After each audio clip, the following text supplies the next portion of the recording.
is an OG overnight gym bag. Right. Special about this feature, this is also a laptop bag. And this is a padded laptop compartment with a padded document compartment, or for your iPad or a tablet if you carry that along. There is also on the other side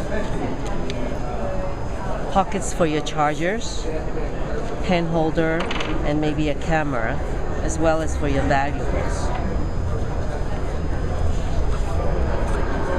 What's also special about this bag is it has a front pocket with another interior pocket for your passport, the boarding pass, and your wallet. And there's a zipper in this pocket.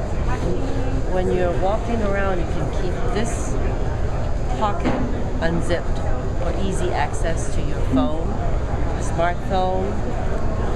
And when you're on the plane, you can zip this, so everything can be zipped up. The tote, which has essentially the same compartments as the other one, except it's smaller, and it's meant to be taken to the office as soon as you get off of the airport.